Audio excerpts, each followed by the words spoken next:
For most of human history, war was brutal, but it was cheap. Not morally cheap, logistically cheap. Armies were made of men who already existed. Weapons were mostly tools they already owned. Campaigns were seasonal, short, and constrained by geography and hunger. Kings didn't need accountants to fight wars.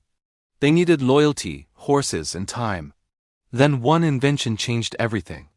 Gunpowder didn't just make war more destructive. It made war expensive. And once war became expensive, it stopped being a test of courage and became a test of finance. Welcome to Dollar Archives, where money, power, and history collide. And nothing is ever as simple as it looks. Before gunpowder, power was fragmented. Medieval Europe was a patchwork of lords, vassals, and obligations. Armies were temporary. Peasants were summoned, fought, and sent home to harvest crops. Knights supplied their own armor. Castles were defensive, not expansive. War had natural limits because it relied on people who still needed to live. No treasury could sustain endless conflict, because no treasury had to. If a ruler pushed too far, armies dissolved. Food ran out. Loyalty fractured. The system enforced restraint without needing laws. Then gunpowder arrived in Europe quietly at first, during the late Middle Ages. At first, it looked unimpressive. Crude cannons were unreliable. Early firearms were slow and inaccurate. Traditional elites dismissed them as noisy curiosities. They were wrong. But not for the reason most people think. Gunpowder didn't matter because it killed knights. It mattered because it killed cheap war. Cannons changed siege warfare overnight. Stone walls that had protected cities for centuries crumbled under sustained bombardment. Fortifications had to be redesigned, thicker, lower, angled. That meant engineers, materials, time, money. Firearms changed armies too. Training a knight took a lifetime. Training a musketeer took months. But only if you could afford the weapons, the powder, the supply chains, and the constant resupply. Battles were no longer fought with what soldiers carried on their backs. They were fought with what states could deliver to the front. War stopped being local, it became industrial. Standing armies replaced feudal levies.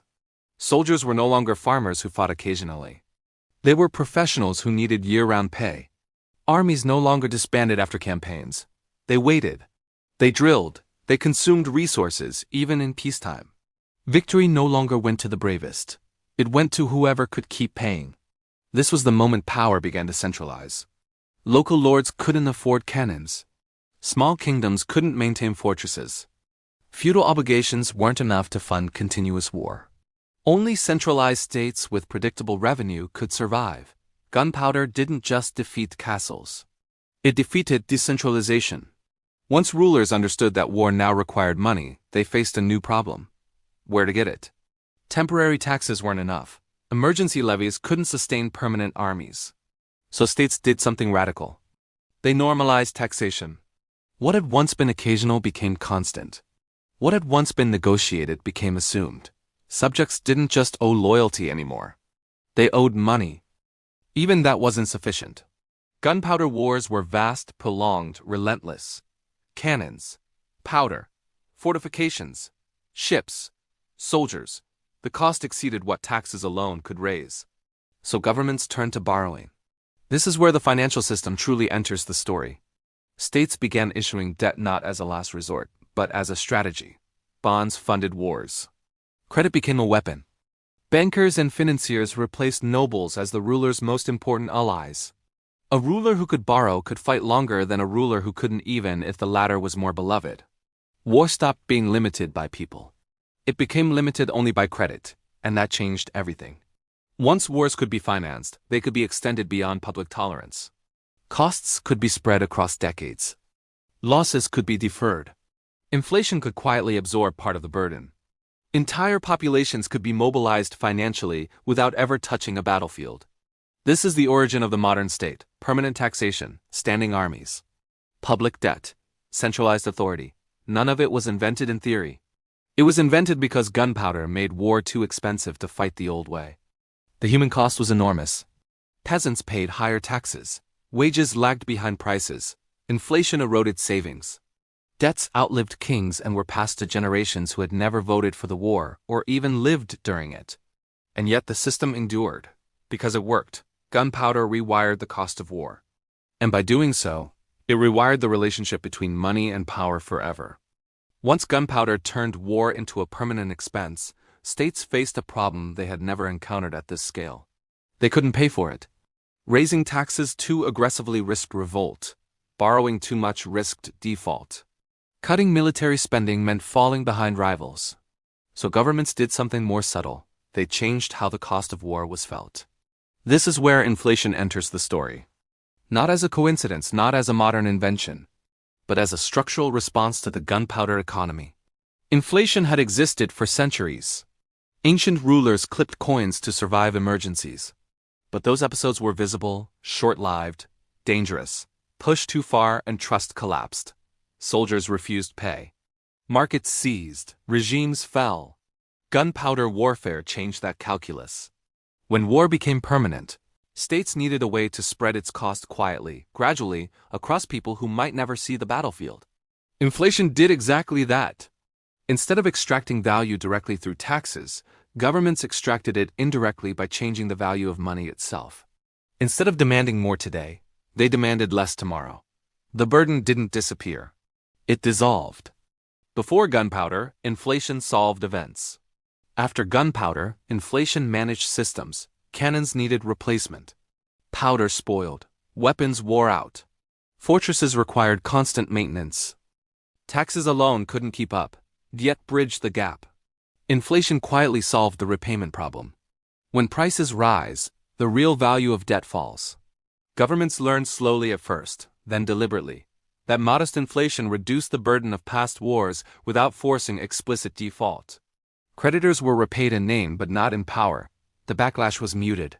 The mechanism was invisible. War became financially survivable. Once this logic existed, it didn't stay confined to war. Military spending became permanent. Debt rolled forward. Inflation became tolerated, even expected. Financial systems evolved not to eliminate pressure, but to manage it.